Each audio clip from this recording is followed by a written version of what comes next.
Mateo capítulo 11 en sus Biblias. Vamos a estar leyendo verso 25 hasta el verso 30.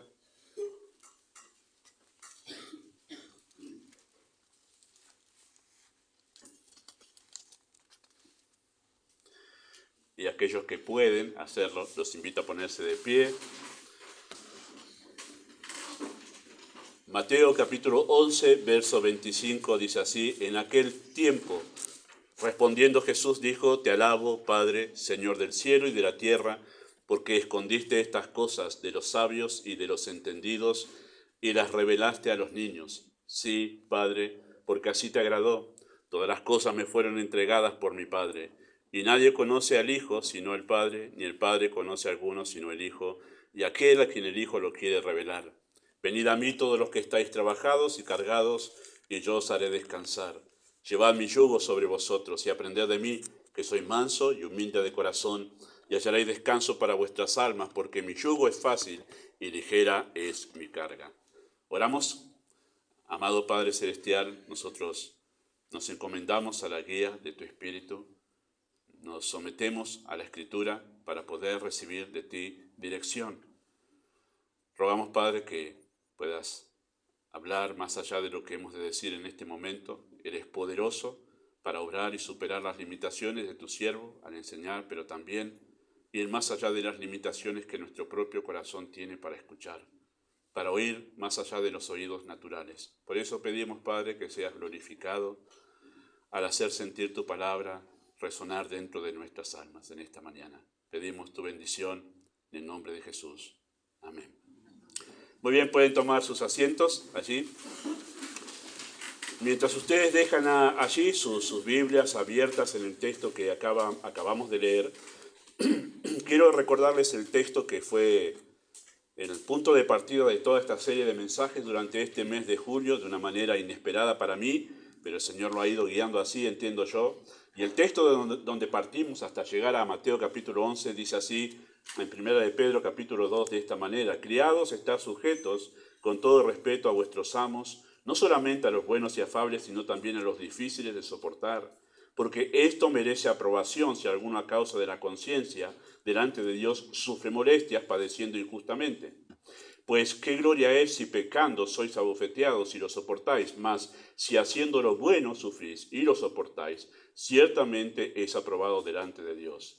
Pues para esto fuisteis llamados, porque también Cristo padeció por nosotros, dejándonos ejemplo para que sigáis sus pisadas, el cual no hizo pecado ni se halló engaño en su boca, quien cuando le maldecían no respondía con maldición, cuando padecía no amenazaba, sino encomendaba la causa al que juzga justamente, quien llevó él mismo nuestros pecados en su cuerpo sobre el madero, para que nosotros, estando muertos a los pecados, vivamos a la justicia, y por cuya herida fuiste sanados, porque vosotros eras como ovejas descarriadas, mas ahora habéis vuelto al pastor y obispo de vuestras almas. Ese es el pasaje que dio punto de partida a una serie de estudios que seguimos. Empezamos los sábados y Dios permitió que pudiese ser un tema de los domingos, ¿sí?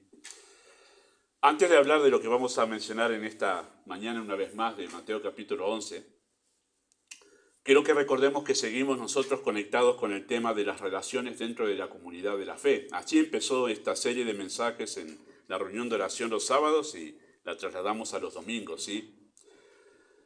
Y hemos visto nosotros en esa serie de estudios cómo los apóstoles dirigían la atención hacia Cristo cada vez que había conflictos entre los creyentes, ¿sí? Las cartas apostólicas nos muestran que cada vez que escribían los apóstoles para resolver los conflictos, como en Filipenses, el de Bodia y Síntique, como el conflicto en Romanos capítulo 14 acerca de aquellos herbívoros y carnívoros, como el conflicto y divisiones y celos y amarguras en la carta a los Corintios, como el tema ese particular que Pablo trató con Pedro en Gálatas capítulo 2, 1 y capítulo 2, ¿sí? Donde tiene que llamarle la atención a Pedro por ese momento en que se separó de algunos hermanos por una cuestión de prejuicios, y así otros tantos conflictos que se presentaban en las iglesias de relaciones interpersonales los unos con los otros. Los apóstoles siempre recurrían a una misma cosa: a mirar a Cristo. poner a Cristo como el ejemplo de cómo resolver los conflictos y los problemas entre los hermanos. Sí, Él es nuestro punto de referencia y nosotros mencionamos eso cuando vimos Juan capítulo 13, versos 14 y 15. Si yo, el Señor y el Maestro, he lavado vuestros pies, vosotros también debéis lavar a los pies los unos a los otros, porque ejemplo os he dado. Él mismo se estableció como el referente, el punto al que nosotros debemos mirar cada vez que tenemos un conflicto de relación con otras personas, especialmente con los hermanos en la fe. Y así, siguiendo esa serie de estudios acerca de cómo nos debemos relacionar los unos con los otros en la familia de la fe, fue que nosotros llegamos a 1 de Pedro, capítulo 2, verso 21 a 25, que es el texto que acabo de leer recién. En esa carta, en ese texto, los creyentes estaban experimentando, ellos, un trato hostil, ¿sí?, por parte de la sociedad. Se había levantado toda una hostilidad en años 64, 65 de la era cristiana contra los creyentes, no solamente la sociedad, sino a nivel estatal. El Estado, el Imperio Romano, odiaba a los creyentes y los estaban persiguiendo, ¿sí? En ese contexto fue escrito ese pasaje que acabo de leer. Y esos creyentes son exhortados por el apóstol Pedro a saber cómo reaccionamos ahora que estamos recibiendo un trato injusto contra nosotros. Bueno, el apóstol Pedro les llama a ellos, los exhorta a ellos a responder con mansedumbre y con humildad, que eso es lo que vemos en el ejemplo de Cristo, las pisadas que él dejó. Él ya transitó por ese camino del trato injusto y nos demostró a nosotros que él transitó ese camino del trato injusto como una oveja mansa, respondiendo con mansedumbre y con humildad ante las personas que lo maltrataban. Y hemos hablado de eso en su momento, ¿sí? Y nosotros hemos notado que ese es un gran desafío. ¿Cómo responder con mansedumbre y con humildad cuando estamos recibiendo un trato injusto, ¿sí? Cuando nos maltratan, cuando nos insultan, cuando dicen cosas que no son ciertas de nosotros y otras tantas cosas que usted puede pensar, cuando tienen envidia de nosotros y nos separan, nos aborrecen? Bueno, responder con mansedumbre y con humildad es un desafío que va más allá de lo humano. Nuestra tendencia natural es a responder que ¿qué te pasa? No, de mí no vas a hablar nada mal. Espera un poquito. Bueno, respondemos a la agresión con agresión. Ese es el instinto natural de nuestra naturaleza pecaminosa. Y por eso el desafío de humildad y mansedumbre se volvió tan exigente que hemos hecho un alto. Y hemos hecho un alto ahí, estamos ahí detenidos en esa parte, para que nosotros podamos ver cómo la Escritura nos da a nosotros herramientas y nos ayuda para aprender a responder con mansedumbre y con humildad justamente cuando estamos recibiendo trato injusto, ¿sí? Ya lo dijo Cristo, amar a quien nos ama es una cuestión muy sencilla. Saludar a quien nos saluda es muy sencillo. Lo difícil y lo exigente, y que ya tiene que ver con un nivel divino, es responder con bondad a aquellos que nos hacen mal.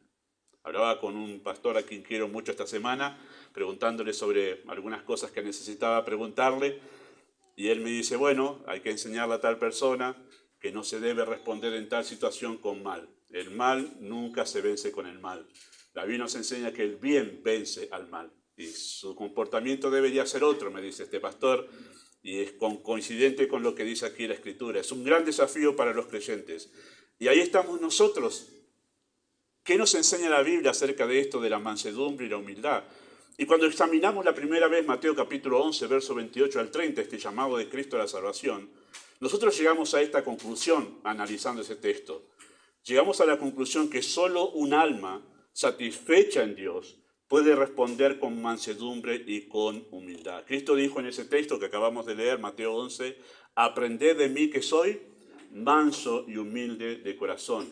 Y analizamos por qué Cristo podía decir eso. Y examinamos eso, vimos nosotros que su alma estaba satisfecha en Dios, en la relación con su Padre. Y un alma satisfecha es un alma contenta, un alma feliz, ¿sí? Y cuando un alma está feliz, no se pelea con nadie. Esa es la conclusión a la que llegamos, ¿sí? Así que un alma satisfecha en Dios es un alma que descansa en Dios. Ese es el desafío de ese texto, o es la promesa, mejor dicho, del texto ese de Mateo 11, ¿sí? Pero ¿a qué tipo de descanso, ¿sí?, se refería Cristo aquí en este texto? ¿A qué tipo de descanso se refería Cristo en este texto? Bueno, Sopórtenme este recorrido que algo de esto ya he dicho, pero quiero enfatizarlo en esta mañana. El cuerpo humano, ¿sí? Nuestro cuerpo, fue hecho del polvo de la tierra. Así lo creó Dios, Génesis capítulo 2, ¿sí? Lo creó del polvo de la tierra. Por eso todo lo que necesita nuestro cuerpo para su subsistencia proviene de la tierra. Bueno, los que son conocedores de la ciencia saben que todos los componentes que tiene nuestro cuerpo físico los encontramos en la tierra, o todo lo que encontramos en la tierra está en nuestro cuerpo. Y en realidad todo lo que nosotros alimentamos nuestro cuerpo para sus necesidades proviene de la tierra, ya sea porque lo saquemos de una fruta o ya sea porque lo saquemos de los animales, pero todo proviene de la tierra. Así creó Dios nuestro cuerpo. Para las necesidades físicas, todo proviene de la tierra, ¿sí?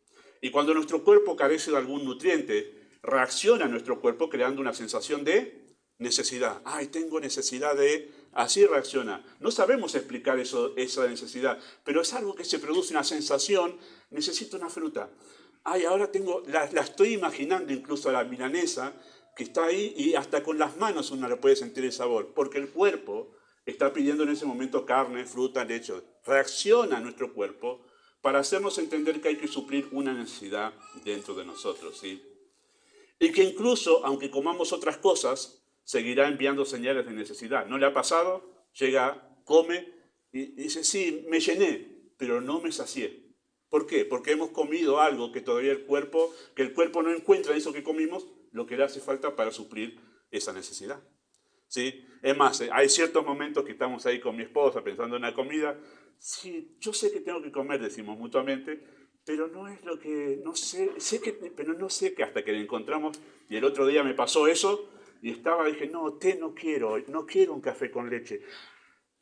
Un vaso de leche, y me tomé el vaso de leche, wow, evidentemente mi cuerpo está pidiendo calcio, debe ser, digo yo.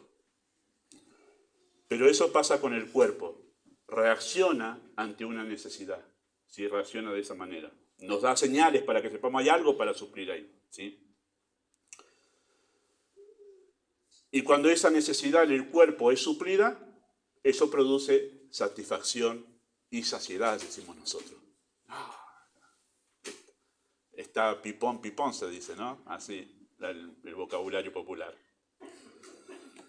Pero el alma no proviene de la tierra, ¿sí? Nuestra alma, nuestra parte inmaterial no proviene de la tierra. Proviene de Dios. Génesis capítulo 2, versículo 7 dice, formó al hombre, Dios, del polvo de la tierra y sopló en su nariz aliento de vida y fue el hombre un ser viviente. Nuestra alma proviene de Dios. Dios sopló en nosotros el aliento de la vida, que es que nos dio vida, nos dio alma, ¿sí? Eso proviene de Dios, no de la tierra, ¿sí? Así como el cuerpo fue hecho de la tierra y se sustenta de la tierra, así el alma proviene de Dios y se sustenta en Dios. Por eso es que tratar de suplir los problemas emocionales, que llamamos nosotros problemas emocionales, con comida, cosas o relaciones, no alcanza, porque eso solamente puede ser lleno de Dios, porque se sustenta en Dios nuestra alma, ¿sí?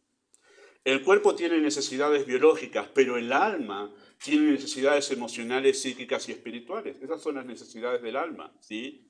Y que se expresan en aceptación, significado y amor. Todos buscamos, nos sentimos a nosotros necesitados de ser aceptados por otros, que nos acepten, que nuestra vida tenga significado, tenga valor, se llama sentido de valía, y queremos sentirnos amados. No lo decimos generalmente así, ay, vengo porque necesito que me... No, tratamos de acercarnos, hacer cosas y un montón de cosas para recibir esa aceptación, esa aprobación de los demás, porque es una indicación de que nuestra alma tiene una necesidad. Esa necesidad de sentirse aceptados, significados y amados. Esas necesidades estaban suplidas en la relación con Dios, porque si nuestra alma viene de Dios, se sustenta en Dios. Y en el comienzo, cuando los seres humanos aún no habían pecado, Adán y Eva, esas necesidades del alma estaban suplidas en la relación con Dios, el cual, sí, Dios, venía a ellos cada día, según el texto allí de los estudiosos en el idioma hebreo, los conocedores dicen que en realidad Dios venía cada tarde a hablar con ellos, ¿sí? A tener una relación con Adán y con Eva. Hablaban con ellos. Y aunque no lo veían, porque Adán y Eva no veían a Dios, ¿sí? Pero ellos escuchaban la voz de Dios, que Dios venía a hablar con ellos, oían su voz. Y esa charla, ese oír la voz de Dios, hablar y tener comunión con Él, era suficiente para sustentar el alma y estar satisfechos. Adán y Eva fueron los que experimentaron esa satisfacción del alma de sentirse significativos, amados y aceptados en esa comunión que tenían con Dios diariamente. Tremendo, ¿no? Pero cuando el pecado se introdujo, ¿sí?, en el huerto del Edén, afectó directamente a la fuente de sustento, provocando un rechazo y rebelión contra la voz de Dios. Cuando el pecado entró en la vida humana, a través del lucero, Satanás, que hablamos la semana pasada, ¿sí?, ¿qué fue lo primero que le dijo a Eva? ¿Con qué? Dios os ha dicho. Atacó la fuente de sustento del alma del ser humano. Creó ahí una duda acerca de la palabra de Dios, creó una duda acerca de Dios y además terminó creando un rechazo hacia la voz de Dios. Es un rechazo que hay en el alma hacia la voz de Dios, que en realidad es un rechazo a aquello que necesitamos. Así trabaja el pecado y así se introdujo el pecado en aquel momento. Lo que hizo Satanás es provocar un rechazo dentro del alma hacia la voz de Dios, que es aquello que sustenta nuestra alma. Es una cosa tremenda. El resultado de eso, del pecado introducido en la vida humana, fue la pérdida de su relación con Dios, de Adán y Eva, de la relación con Dios. Y el resultado fue el comenzar a sufrir. Inmediatamente sucedió eso, comenzar a sufrir las consecuencias de un alma que experimenta por primera vez necesidad. Esas reacciones que vemos en Génesis capítulo 3 de Adán y Eva después que pecaron, esas reacciones que ellos vieron de vergüenza, temor, ansiedad, culpa, búsqueda de justicia personal, ira, el tratar de justificarse a sí mismo, no, la mujer que me diste, no, la serpiente, no, el hombre, y todos culpándose, porque empezaron a sentir algo que hasta ahora no habían experimentado, que es necesidad en el alma. Se sentían inseguros, no se sentían amados ya, se escondían de la presencia de Dios, se escapaban por vergüenza, pero perdieron toda esa seguridad emocional, si le podemos llamar nosotros con palabras que nosotros conocemos. Toda esa seguridad la perdieron en un instante y por primera vez en la historia humana, esos seres humanos que hasta ahora no estaban seguros, amados y aceptados en Dios, se sintieron necesitados de afecto. Se sintieron necesitados de afecto. Todo lo que vemos ahí, vemos nosotros un montón de reacciones en Adán y Eva que son el fruto de eso, de haber perdido toda esa seguridad que tenían en Dios, por haber perdido la comunión con Dios. Instintivamente, sí, así como el cuerpo responde a una necesidad, el alma también. Cuando nosotros tenemos necesidad en el cuerpo, vamos y buscamos algo, comida para suplirla, tenemos sed, buscamos agua, tenemos frío, nos ponemos un abrigo. Y cuando el alma se siente despojada de amor, de aceptación y de significado, inmediatamente dice, hay que buscar eso que necesitamos. Así que instintivamente Adán y Eva trataron de suplir ese vacío que fue inmediato, pero fuera de Dios. ¿Qué fue lo primero que hicieron? Agarraron hojas de higuera, se escondieron en los árboles del huerto, empezaron a culparse mutuamente. Y una de las consecuencias que después es dicha por Dios, que tiene que ver con el pecado, es van a estar constantemente entre ustedes, los humanos, en ese caso era Adán y Eva, van a estar tratando de someterse uno al otro de una manera violenta uno al otro, porque ustedes van a estar buscando llenar ese vacío que hay en ustedes fuera de mí. Eso es consecuencia del pecado. Así que ellos instintivamente hicieron eso, trataron de llenar ese vacío que solamente llenaba a Dios hasta el momento en que ellos pecaron, ¿sí? De ahí en más, todo ser humano, queridos hermanos, vive necesitado de aquello que perdió en Dios. ¿Qué significa vive necesitado todo ser humano de aquello que perdió en Dios? Bueno, significa que vive pensando que necesita afecto, aceptación y valía personal. Aunque no lo digamos, aunque no lo digamos. Yo lo reconozco desde aquí, desde el púlpito, para que usted diga, no, el pastor está con nosotros, es humano como nosotros. También lucho con eso todos los días mi alma lucha con eso, ¿sí? Afecto, aceptación y valía personal. Si estas necesidades estuviesen suplidas, ¿sí? Si realmente todos los seres humanos o cualquiera de nosotros tuviese esas necesidades de afecto, aceptación y valía personal suplidas, ¿sí? No estaríamos preocupados pensando si nos quieren, si recibimos reconocimiento o si nos aceptan. O sea, cuando usted está... pensemos de esta manera. El hecho de que es un tema de reflexión, ¿sí? El hecho de que nosotros hagamos un tema de reflexión de todas estas cosas, de necesito que me reconozcan, necesito afecto, necesito amigos, necesito un esposo, necesito una esposa, necesito para sentirme bien, feliz, lo que sea.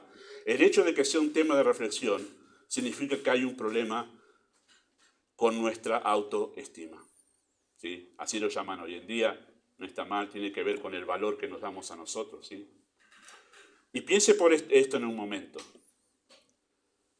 Respóndale usted, no levante la mano y responda, ¿sí? Piensa en este momento. ¿Usted anda pensando en los dedos de los pies todo el día? ¿Te anda, llega a su casa, dice, charlar con su esposa, con sus hijos, con su amigo, con su hermano? O llega al trabajo y dice, ¿cómo andas? ¿Sabes que los dedos de los pies? Estoy pensando en ello. No, usted no piensa en los dedos de los pies. Los dedos de los pies los llevan, nos traen y usted no piensa. ¿Cuándo piensa en los dedos de los pies? Cuando le duele. Y cuando le duele un dedo del pie, llega ahí primero con la cara ya que se le nota que usted le... ¿Qué te pasa? El dedo del pie, no sabes cómo lo tengo, no me puedo poner el zapato. Hay un problema. Usted piensa recién ahí en el dedo de los pies cuando tiene un problema, ¿sí? Si no, no piensa en eso. Simplemente deja, ¿sí? Que los pies lo lleven, ¿sí? Usted cuando tiene hambre, ¿en qué piensa? Y se lo está imaginando ya, ¿no? Si no desayunó hoy. Cuando tiene sed, ¿en qué piensa? Y se le hace agua a la boca, pues necesita en pleno verano, 40 grados, una sevená con los hielos ahí. Y lo está imaginando.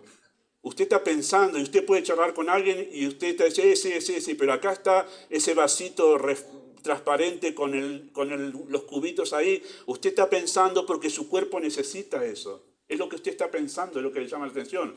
Pero una vez que está saciado el hambre y la sed, usted ya no piensa en más. Hay algún momento en el día que mi esposa, no sé si la conocen, mi esposa, ¿qué vamos a comer esta noche?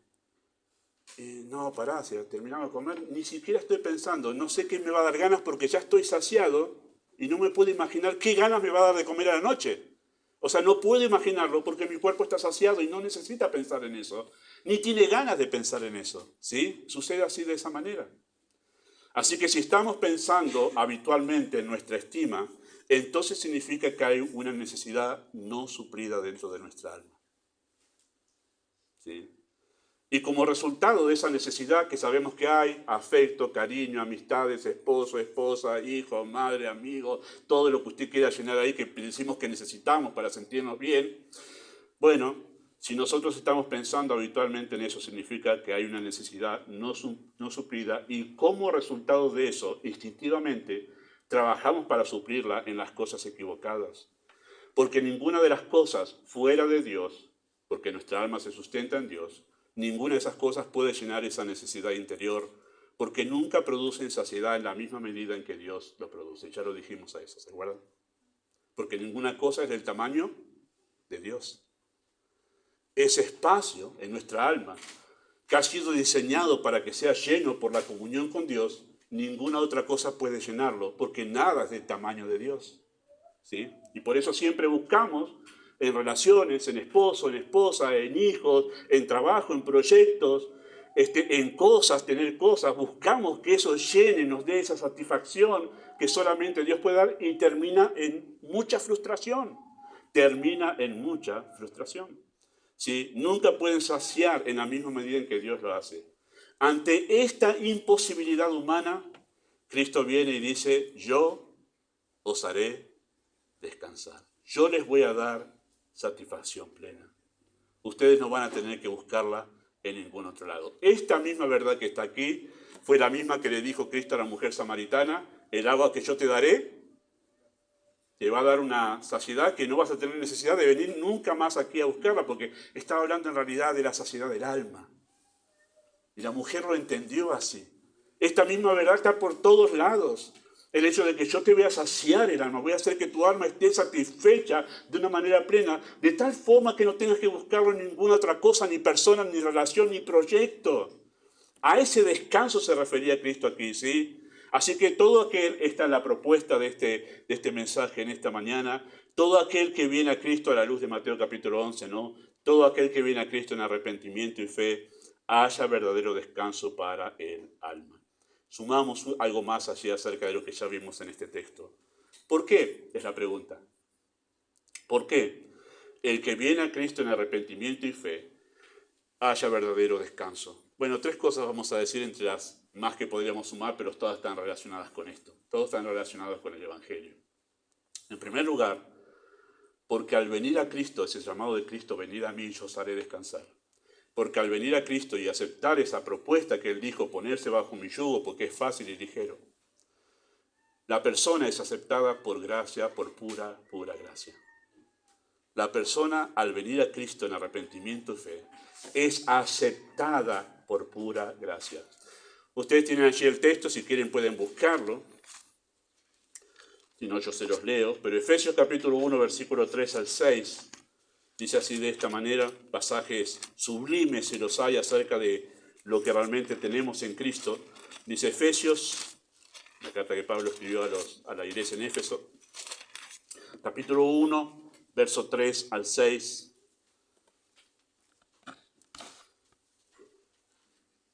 Una oración tremendamente extensa en este capítulo, empieza en el verso 3 y termina en el verso 11.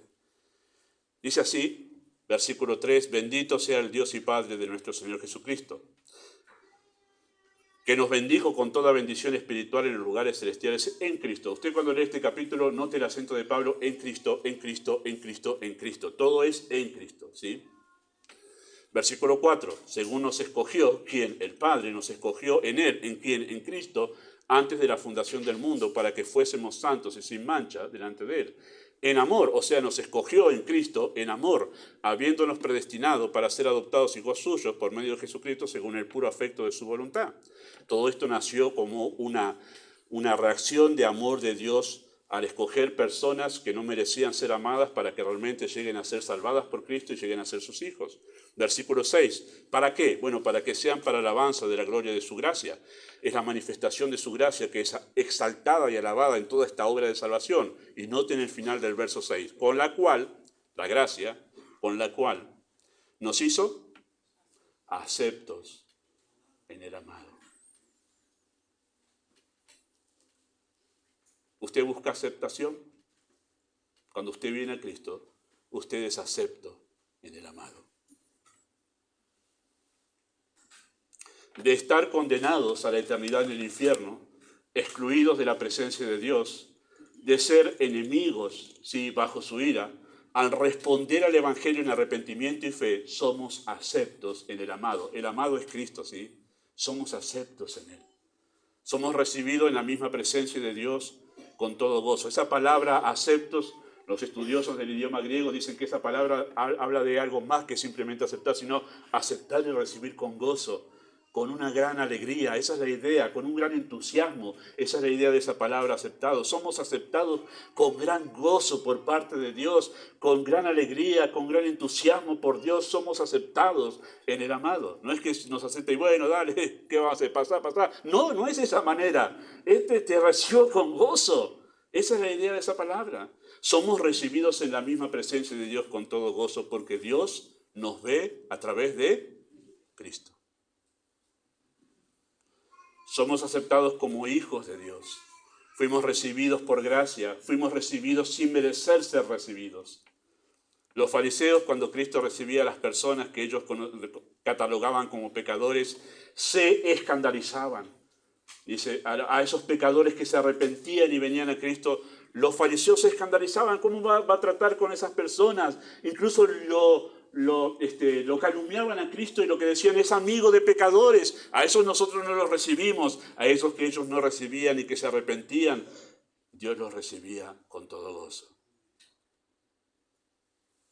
Eran las personas que esos fariseos no recibían en su círculo de amigos, que Cristo, al ver que se arrepentían y venían a Él, los recibía, los hacía aceptos ante el Padre. Interesante que Cristo dijo, el que a mí viene, no le echo fuera. No le echo fuera. Sin importar cuántos y cuáles pecados haya cometido en su vida, no le echo fuera. Sin importar su nacionalidad, no le echo fuera. Sin importar su condición social, no le echo fuera. Sin importar su nivel educativo, no le echo fuera. Sin importar su color de piel, no le echo fuera.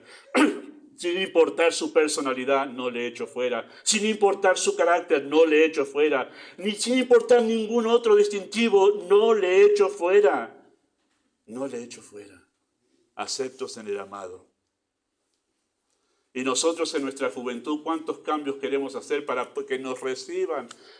¿Cuántas veces he sufrido hasta que después dije, ya está, basta, que no tengo ninguna habilidad para el deporte? ¿Cuántas veces me ponía en el grupito que se armaba el partido entre los jóvenes en el campamento y yo esperando que me elijan y elegían a este, elegían al otro y al final terminaba tomando mate con los demás que estaban en la tribuna? Hasta que después pasó un campamento que me eligieron y era porque no había más.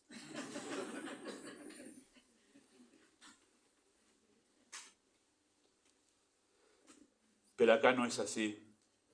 Acá no es porque no hay más. Acá es porque Él quiso de buena gana aceptar a esos que sin importar su condición, los llamó a Cristo en arrepentimiento y los recibe. Todos los que vienen a Él son recibidos con la misma gracia, con el mismo gozo.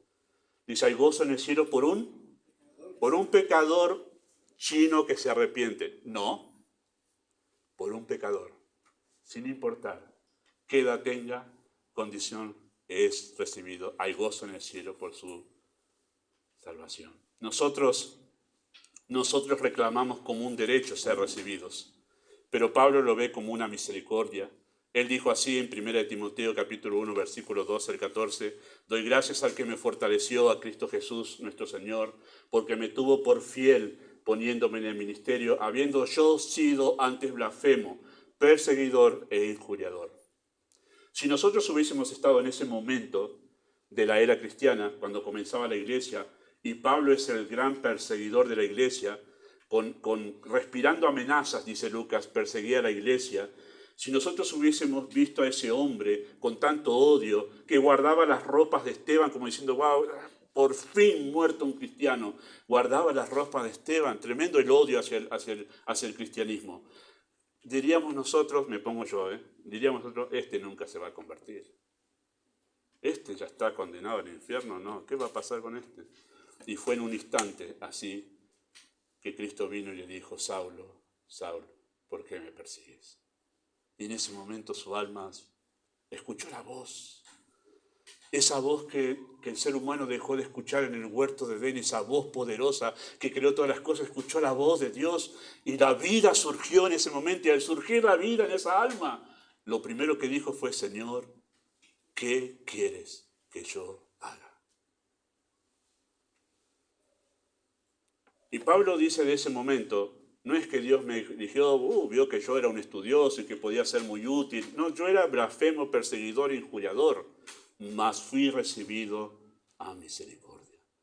Él ve esa aceptación que tuvo en la presencia de Dios como un acto de misericordia de Dios. Fui recibido a misericordia porque lo hice por ignorancia, pero en incredulidad, era pecado igual. Esta verdad debe llenarnos de satisfacción, queridos hermanos.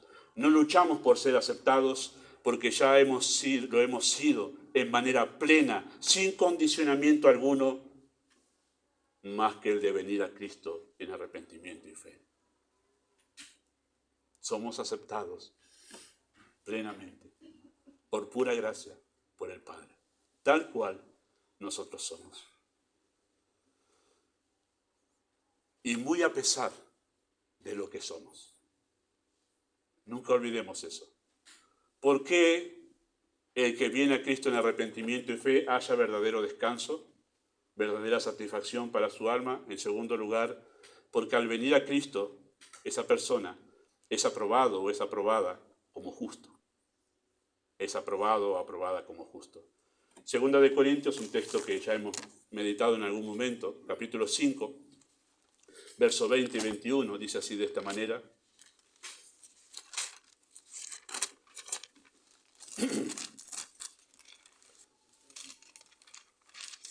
Segunda de Corintios 5, 20 y 21 dice así, de esta manera. Así que somos embajadores en nombre de Cristo, como si Dios rogase por medio de nosotros, os rogamos en nombre de Cristo, reconciliados con Dios. Todo ese texto, a partir del verso 11, Pablo está hablando acerca de ese ministerio de la reconciliación en Cristo, ¿sí? Pablo dice, a nosotros se nos encargó ese ministerio de reconciliación. Somos embajadores en nombre de Él. Y note lo que dice el verso 21, para entender cómo es esa reconciliación. Verso 21, al que no conoció pecado, por nosotros lo hizo pecado, para que nosotros fuésemos hechos justicia de Dios en Él. Esa es la única manera de que pueda haber reconciliación con aquel Dios al que hemos ofendido y cuya ofensa, la única manera de que sea saldada es con la muerte en el infierno por la eternidad. Y así de grande es la ofensa.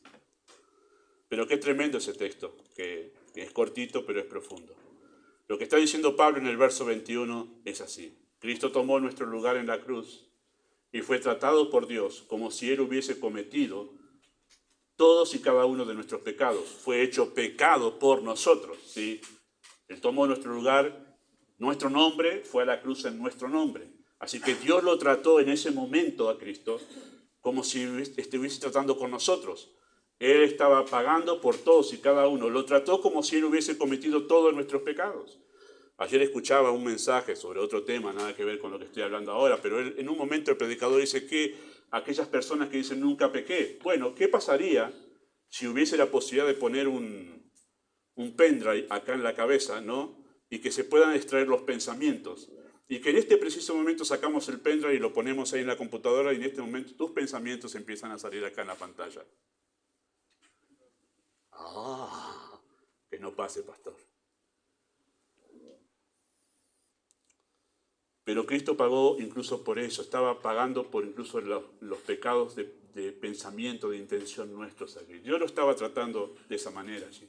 Por nosotros fue hecho pecado, significa eso. Digo así entre paréntesis algo que lo pensaba y digo, ¿ha notado que Cristo siempre respondía con mansedumbre y humildad ante la agresión? Y nunca se sintió, nunca le hizo mella en sus emociones esto, pero que hubo un solo momento en la vida de Cristo donde Él expresó necesidad emocional. ¿Cuándo fue? Dios mío,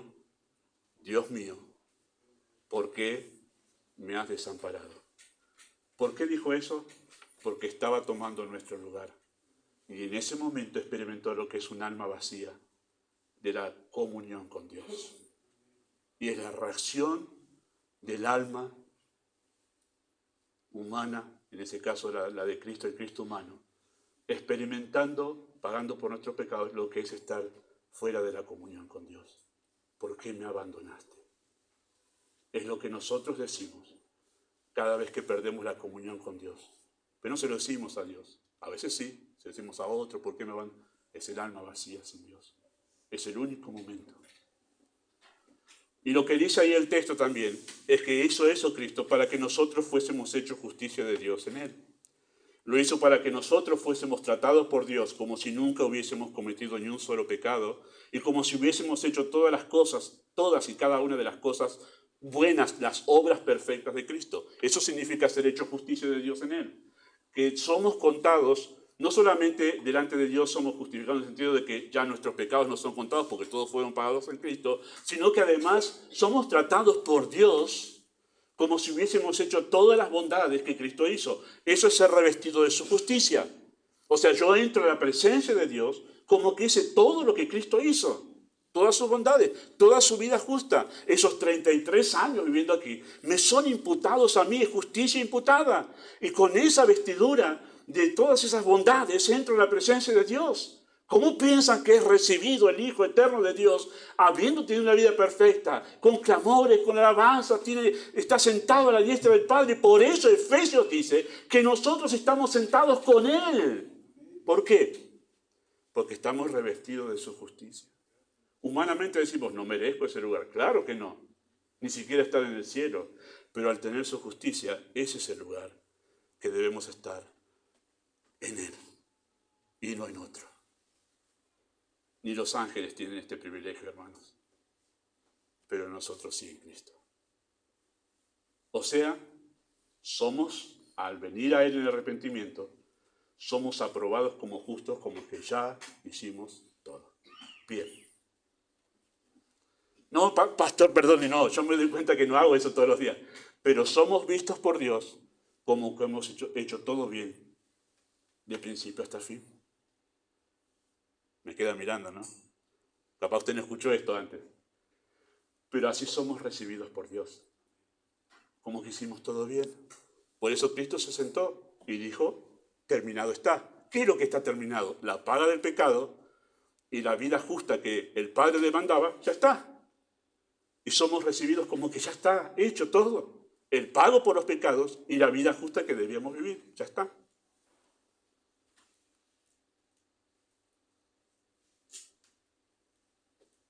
Así somos tratados por Dios.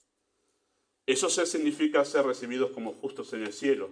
Todos y cada uno de los días de nuestra vida, a partir del mismo momento en que hemos venido a Cristo para salvación, somos recibidos así todo el tiempo. Somos mirados así cada segundo de nuestra existencia, a partir del momento de nuestra salvación, somos mirados así por Dios. Eso no significa que no estemos luchando todavía con el pecado, pero la manera en que Dios nos ve, Voy a hacer eso en un idioma más humano, ¿sí? Cualquiera de los hijos de ustedes, papás, que está aquí, los que no somos sus padres, los vemos, fallan esto, fallan aquello. Pero ¿cómo los ven ustedes, papás? Con ojos de amor. Hasta a veces casi esas cosas, no es que es ingenuo a eso, pero dice, lo veo diferente, porque es mi hijo, es mi hija.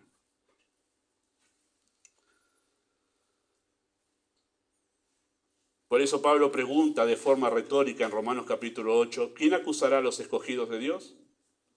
Y usted dirá como creyente, yo tengo un montón de cosas, pastor, para que me acusen, pero Pablo dice, ¿quién acusará a los escogidos de Dios? Nadie. Nadie.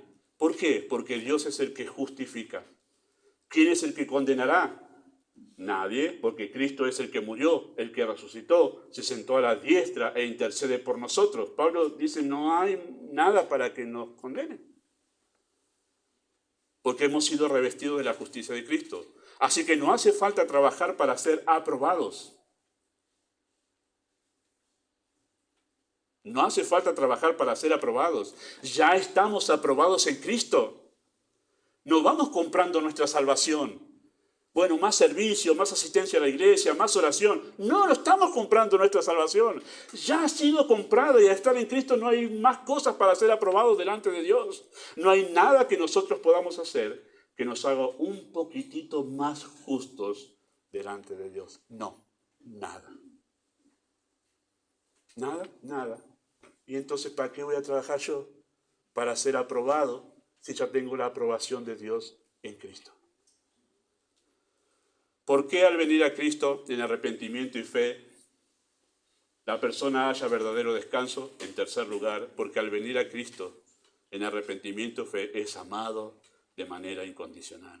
Y este es el otro texto que seguramente usted recuerda perfectamente porque incluso lo cantamos hoy, Romanos 8, 35 al 39. El texto dice así, de esta manera, es uno de los textos más sublimes de la Escritura, ¿no? El texto está escrito en un contexto de dar seguridad de salvación, ¿sí? Todo lo que dice allí. Pero a partir del verso 35, Pablo dice algo especial. ¿Quién nos separará del amor de Cristo? Y él va a preguntar, tribulación, angustia, persecución, hambre, desnudez, peligro, espada. Como está escrito, por causa de ti somos muertos todo el tiempo, somos contados como ovejas de matadero. Antes, en todas estas cosas somos más que vencedores por medio de aquel que nos amó. Por lo cual, debido a esto, debido a que la salvación es segura porque Dios me ama, porque Cristo me amó y no puede dejar de amarme, porque su amor es eterno, debido a que el amor de Dios es inquebrantable por mí, estoy atado a Él por su amor, debido a ese amor no hay nada que pueda hacer que Dios deje de amarme, por lo cual, debido a eso, estoy seguro, esa seguridad del alma, de que ni la muerte, ni la vida, Ni ángeles, ni principados, ni potestades, ni lo presente, ni lo porvenir, ni lo alto, ni lo profundo. Es como una exageración de Pablo. Dice, ¿qué más les puedo nombrar? Y dice, bueno, si a usted se le ocurre algo más, ninguna otra cosa creada, ¿qué cosa? Nos podrá separar del amor de Dios que es en Cristo. Amados por siempre. Y alguien ha dicho como objeción a este texto, ¿y mis pecados? Ya fueron tratados antes. Verso 28 en adelante. A los que predestinó, los llamó. Y a los que llamó, los justificó. Y a los que justificó, los glorificó. Ya están tratados en la cruz. Ni tus pecados. Y esto no es una vía libre para pecar. Pero ni tus pecados te pueden separar del amor de Dios. Él no va a dejarte de amar una vez que ha sido hecho su hijo. Sí te va a tratar como cualquier padre trata a su hijo con sus desobediencias, pero no te deja de amar. Amados por siempre. Amados por siempre. Y por eso es que la seguridad de la salvación reposa en el amor de Dios, porque es un amor inquebrantable. Él decidió amar a esos escogidos por siempre y para siempre, y amarlos de manera plena y completa. No hay nada que yo pueda hacer que haga que ese amor suba un poquito más, porque ya me amó todo lo que Él puede amarnos, que es de manera perfecta. Y no hay nada que yo pueda hacer que Él me ame menos, de ninguna manera. Sino eso sería que Dios no sería Dios. Así que soy amado de manera plena y completa por Dios. Dios nunca dejará de amarnos. Nos ama desde la eternidad y hasta la eternidad. Es un amor basado en su gracia. Yo no hice nada para ser amado. Me ama muy a pesar de lo que soy. Siempre me amó, siempre, siempre me amará. No puedo hacer nada que disminuya ese amor, ni puedo hacer nada que lo incremente. Soy amado por pura gracia. Así que estas son las conclusiones a las que llegamos a la luz de toda esta verdad. Y ese descanso que Cristo habla allí en Mateo 11, esa satisfacción en Dios. Personas aceptadas, aprobadas y amadas de esta forma no deberían tener necesidad interior. No deberíamos tener necesidad interior. Sin embargo, ustedes conmigo, coincidiríamos en esto. Los creyentes aún batallamos con la autoestima. No le voy a obligar a levantar su mano. ¿Pero no le ha pasado en algún momento? Ya no me quieren. Ya no me visitan. No me han escrito ningún mensajito para alentarme. Y en algún momento estamos ahí tratando mejor dicho, manifestando que no estamos plenos en Dios. Porque aún batallamos con nuestro pecado. Y en un momento perdemos esa comunión con Dios y ya dejamos que el pecado se ocupe de suplir esa necesidad que solamente llena en Dios y empezamos a mirar a los demás que no nos aman como deberían amarme, que no me atienden como me deberían atender.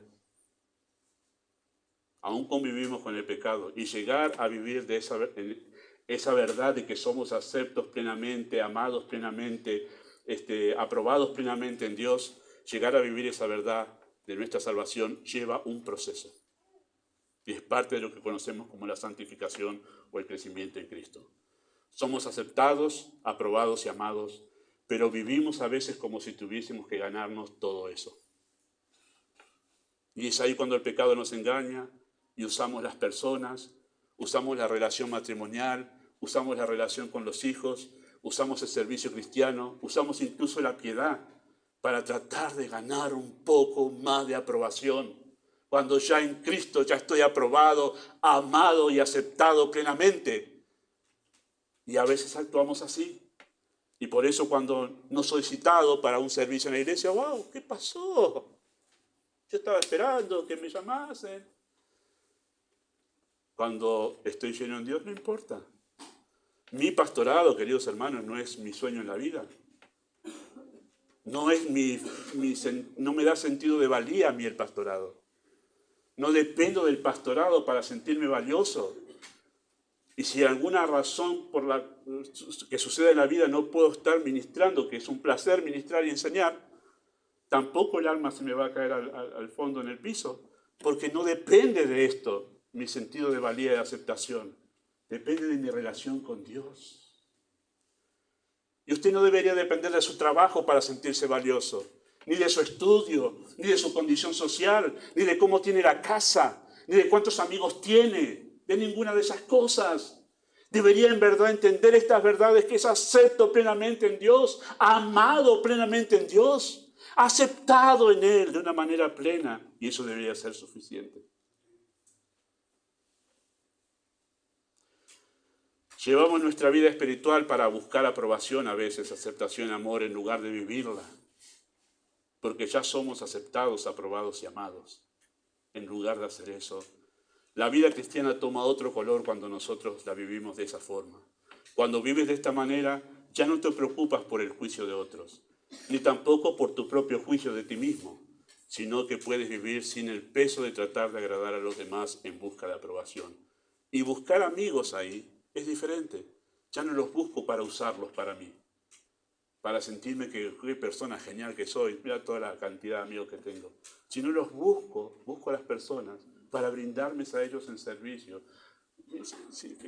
Escucho a la gente, los jóvenes, nos pasaba eso a los jóvenes, ay, ¿querés ser mi amigo? ¿Qué importa si yo te voy a servir aunque no quieras ser mi amigo? No importa, yo te sirvo igual, me brindo a vos igual.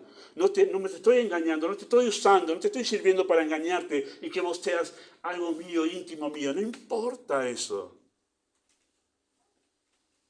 Cambia nuestra actitud ante el trabajo. El trabajo es una cosa útil y no algo que me da sentido y valor. Cambia nuestra actitud ante el dinero, la casa, las posesiones. Todo cambia. Todo cambia cuando vivimos de acuerdo a esa verdad de que somos plenamente amados en Cristo. Vivir satisfechos en Dios cambia mi manera de relacionarme. Y ahí viene el punto de nuestro estudio. Cuando nos relacionamos, teniendo esta verdad presente y nos sentimos plenos en Dios, ya no ponemos una carga sobre el otro. Wow, dije, me aceptará, me peinaré distinto a ver si soy un poco más acepto. Ya no tenemos esa carga. No tenemos esa carga de, me miró mal. No importa. Ya no importa yo ni siquiera. Pues estoy pleno en Dios. Cambia totalmente nuestra manera de relacionarnos, de servir, de tratar a los demás, de relacionarme con Dios incluso. Pensaba esto y hablaba con mi esposa hace 2 días sobre este tema, de cómo a veces hemos hecho de los rituales cristianos, hemos hecho un ídolo.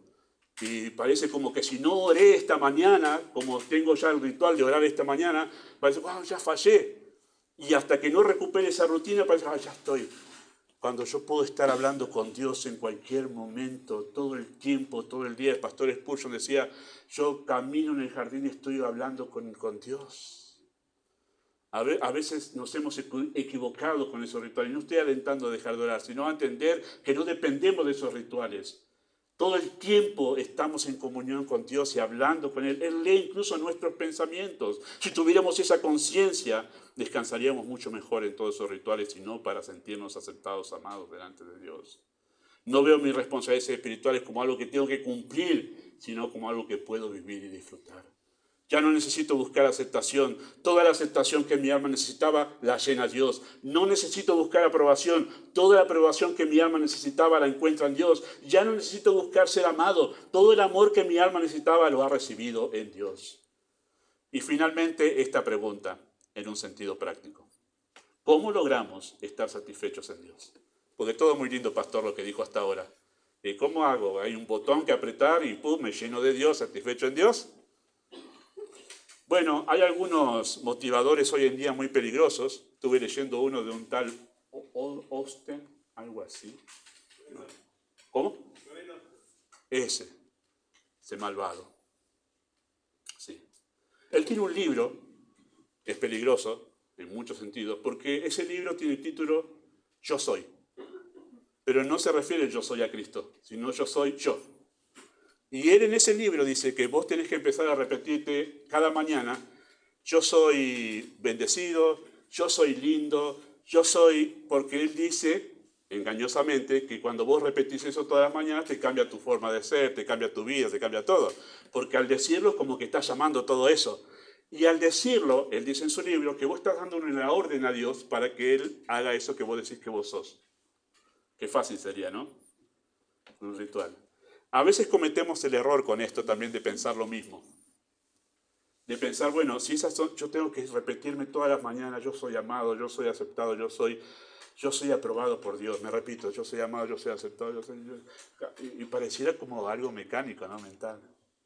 No, no pasa así, hermanos, porque la verdad incluso la sabemos de memoria, pero a veces vivimos como si no la supiésemos. ¿Cómo logramos estar satisfechos en Dios? Voy a dar un ejemplo muy sencillo, muy práctico creo. Los que están casados lo van a entender, otros lo van a poder aplicar en otra manera. Pero yo a veces pienso ahí cuando estoy en esos momentos de pensamiento y pienso en mi esposa y pienso esto. Ella siempre va a estar ahí. O sea, tengo seguridad que ella siempre va a estar ahí. La gente va y viene a mi vida, pero ella va a estar ahí. ¿Cómo tengo esa seguridad? Llevamos ya casi 23 años de casados y hemos procurado cultivar una relación. Una relación tal que yo pienso en ella y digo, ella va a estar siempre ahí. Ella va a estar siempre ahí. ¿Cómo llegamos a esa tranquilidad en la seguridad de la persona amada? Fortaleciendo la relación. Cuando nosotros fortalecemos nuestra relación con el Señor, nosotros vamos cada vez más logrando alcanzar en la experiencia esa seguridad que es verdad en la teología. Cuanto más me relaciono con Dios, más confiado y seguro me siento en Él. Que Él es la fuente en la que mi alma se siente satisfecha y plena. Luchamos con el pecado que todo el tiempo nos quiere desligar de esa relación. Pero cuanto más fortalecemos nuestra relación con el Señor a través de su palabra, es cuanto más seguros nos sentimos en Él, y plenos y satisfechos. Y podemos llegar al punto de decir muchas cosas tales como las que dijo el profeta Habacuc: aunque la higuera no florezca, no haya frutos, no haya ovejas, no haya nada, con todo eso yo tengo algo aún mucho más grande que todas esas cosas: es Dios. Y en el Dios de mi salvación me gozaré.